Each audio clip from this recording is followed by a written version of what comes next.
veteran PKR MP has spoken out on the fight against corruption, questioning discounts on punishments as well as DNAA and NFA in certain cases. Meanwhile, the Education Minister had told parents not to panic over the recent announcement of reforms in the education system. Stay tuned for this and more on KiniNews. Pasir Gudang MP Hassan Abdul Karim has raised concerns over the country's fight against corruption. Speaking in the Dewan Rakyat today, he questioned how the nation can effectively combat corruption when certain elitists are able to receive discounts in their punishment despite being convicted in court. However, he did not name any individuals or provide further details on who he was referring to.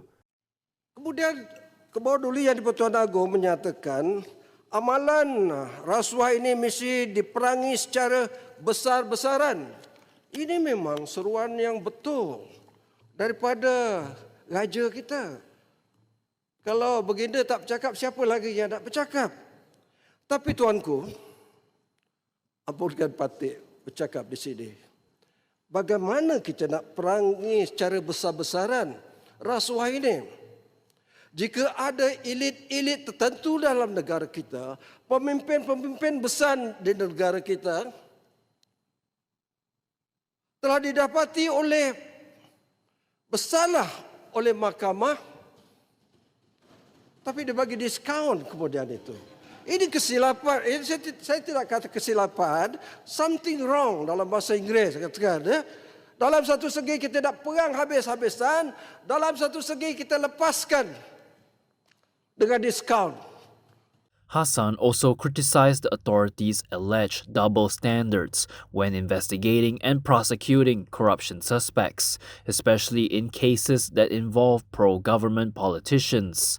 He said that there were also elitists and many national leaders, both past and present, whose cases ended in a discharge, not amounting to an acquittal or DNAA.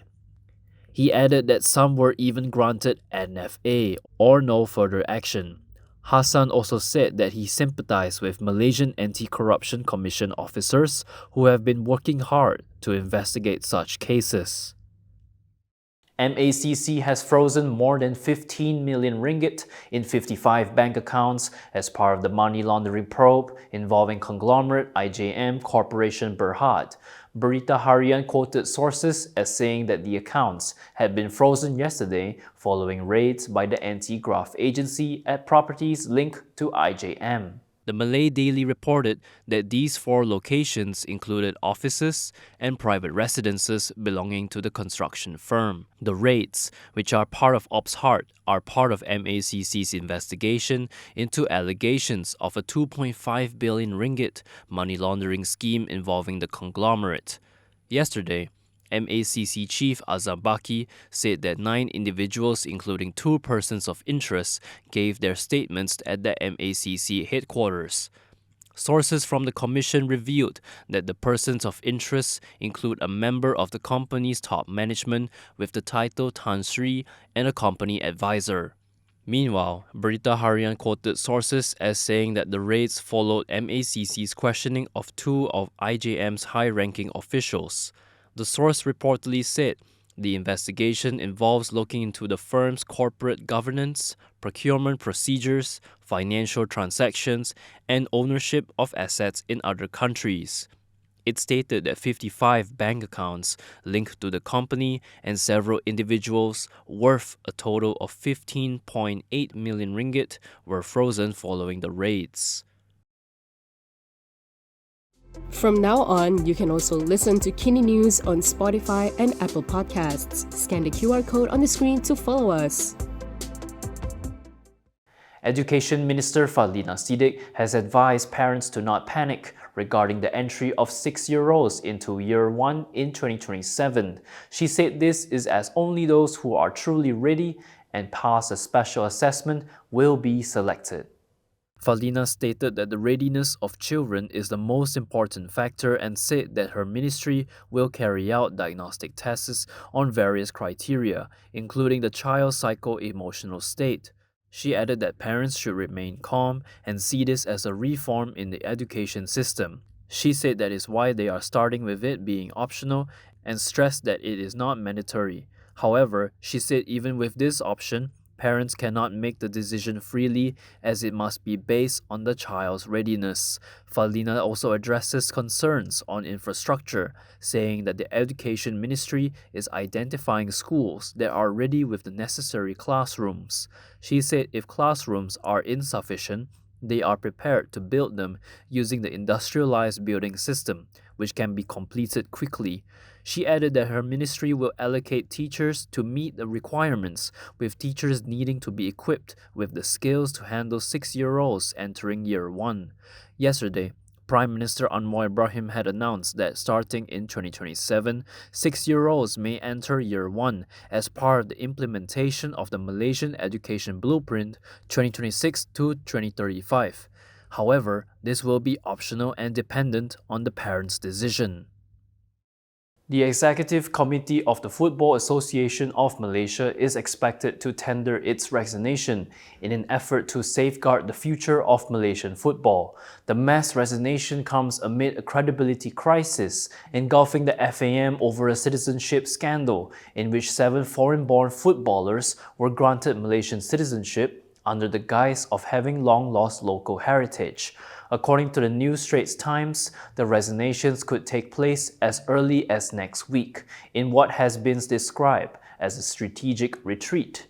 NST quoted an unnamed source close to FAM as claiming that the move is a calculated attempt to prevent a full takeover by a FIFA-appointed normalization committee.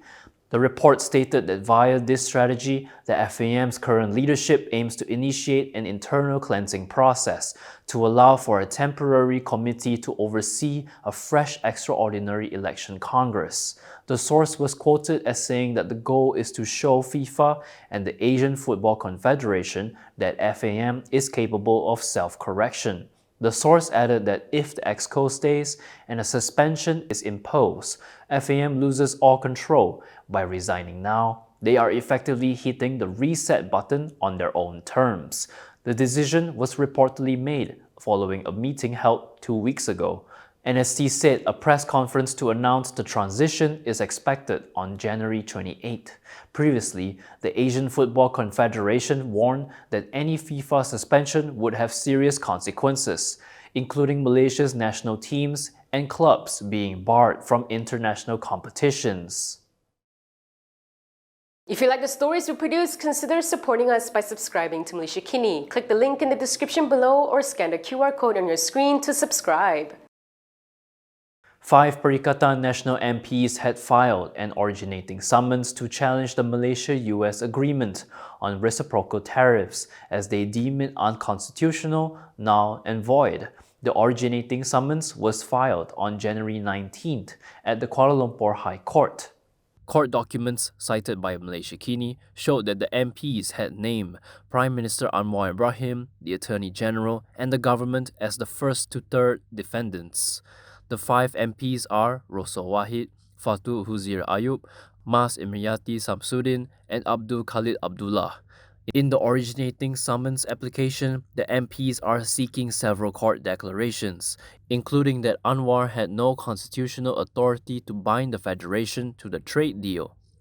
The MPs claimed that they had filed the civil action against the 3 defendants in the public's interest and in performing their constitutional duty to uphold the rule of law and the federal constitution. They also claim that fellow lawmakers are being kept in the dark about the full terms of the agreement, as it has not been tabled, debated, or approved in Parliament. They further argued that both Anwar and the government have yet to identify what legislation authorized them to ink the trade deal.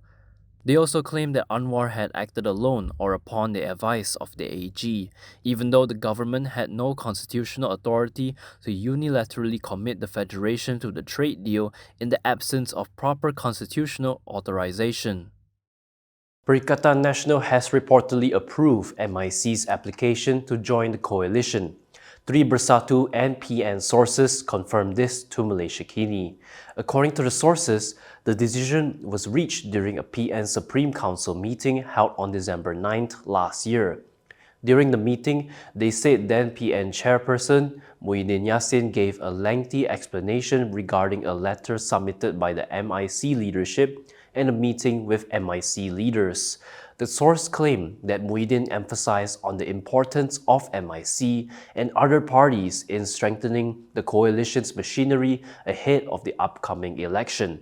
A source also claimed that the main reason for accepting MIC is to allow PN to attract support from non-Malay voters with a specific focus on the Indian community, which is a decisive factor in many urban seats.